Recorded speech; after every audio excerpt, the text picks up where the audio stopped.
Adventure Trail Seekers. Because the weather is pretty bad today, it can't really decide whether it wants to sleet or rain or snow, but it wants to do, or if it wants to do all those three things at once.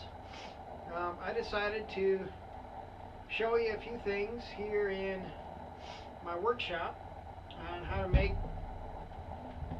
wild ropes, like I promised before, for your bow drill kits and for other things.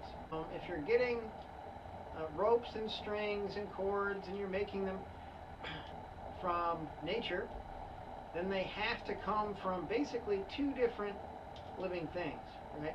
They either come from plants or they come from animals, okay? And if you know where to look, you can find thread inside of an animal, the same as a plant, all right? And let me show you.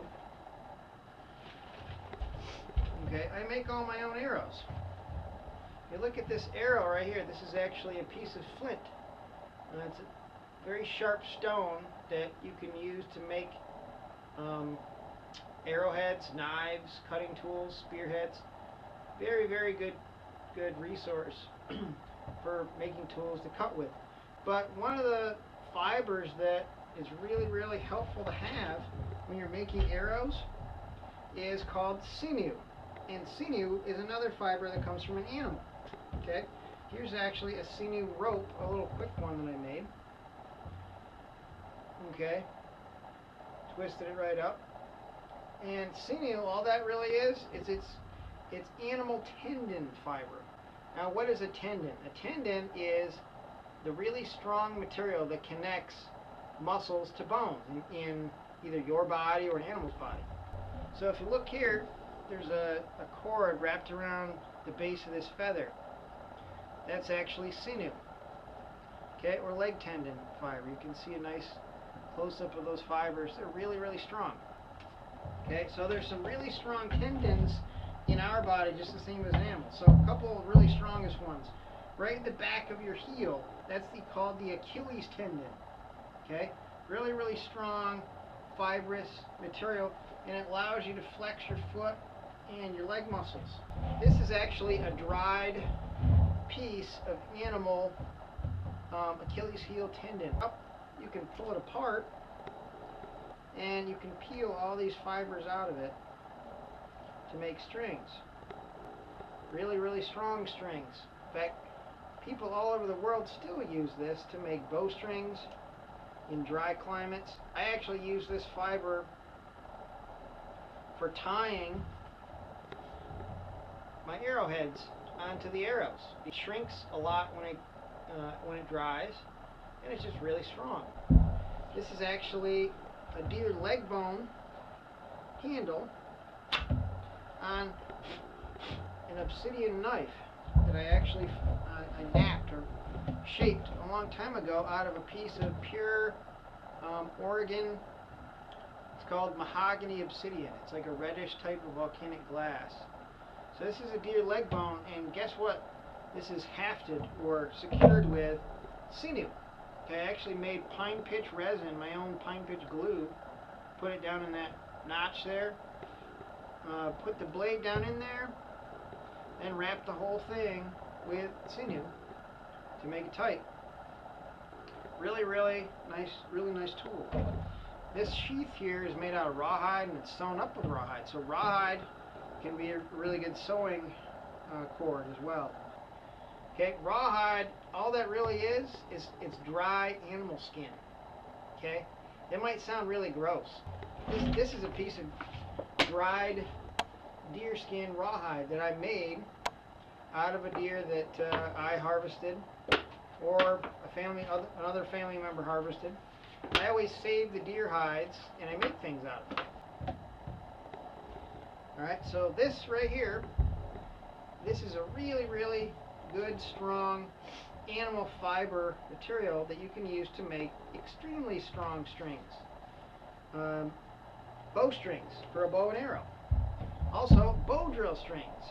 Okay, so that's actually what I'm going to show you how to make next here, is a string out of this rawhide material for a bow drill. Last one, leather.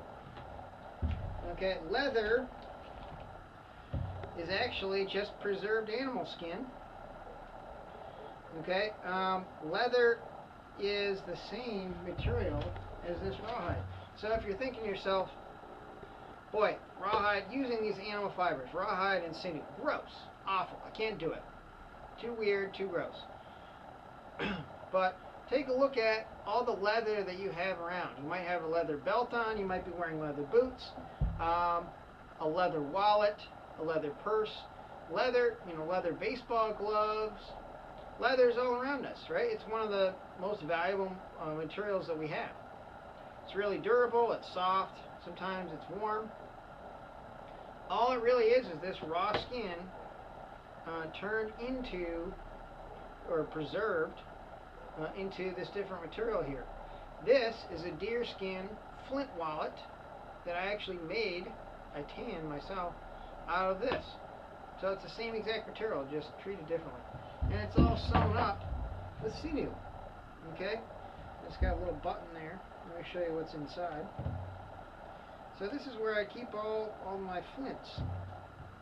Okay, there's a bunch of different flints in there. Alright. Little pockets, but with an antler button. But anyway, leather can be a really good cordage material, and you can use leather to sew things as well. But anyway, back to our project, okay, for today. We're going to make a rawhide string, okay, that you're going to use for your bow drill kit. Rawhide strings for bow drill kits are really good because they can withstand the pressure and the heat of being spun on that spindle pretty well. Now you might be thinking, okay, I don't have my own deer hide. I can't, I don't know how to turn an entire deer hide into rawhide. Which is a fair question there, but the cool thing is, now if you're still thinking to yourself, I can't do that, it's too gross, I'm never going to do it, I've never touched that stuff, that kind of stuff, and I never will, believe it or not, you might be surprised, you probably have and you didn't even know it. So check this out. If you're feeling kind of squeamish about this deer rawhide, I bet you have at least a couple times in your life, if you ever had a dog, pet dog, or somebody else that you know has one, more than likely they bought one of these dog bones for it, right? Actually though, this is not a bone. People think it is, but it's not. What happens to this after the dog chews on it a while? Turns into mush, doesn't it? Because it's actually rawhide. It's more than likely cow skin. A cow skin bone. And we can use this, you can use this, without having to worry about, securing an animal and skinning it and processing it and all this stuff. You can buy one of these dog bones for almost no money. They're very cheap. But the dollar store, the grocery store, pet stores have them. And you can use this to make a really, really strong, durable bow drill string out of all natural materials. That's kind of what I'm going to show you how to do. So what you're going to do, you're going to take this bone, you're going to soak it in water. And it could be a bucket of water, it could be a pond, a creek, whatever, until it turns into like a mushy kind of substance. And you can untie these knots, and you can flatten it out, just like this. And you can tack it up on a piece of wood, like a piece of plywood or something. Or you can put weights around the outside of it, just something to keep it flat while it dries. Alright. Another thing you could do, you could actually hang it up once it's a sheet. You could poke little holes on the edge. That's kind of like what I did here. I poked holes, I cut holes on the edge of this whole deer hide, and I strung it up on a square rack and actually tied ropes through these holes to all sides of that square rack to keep it nice and tight so it would dry into this flat sheet. That's all you got to do. Dry it into a flat sheet.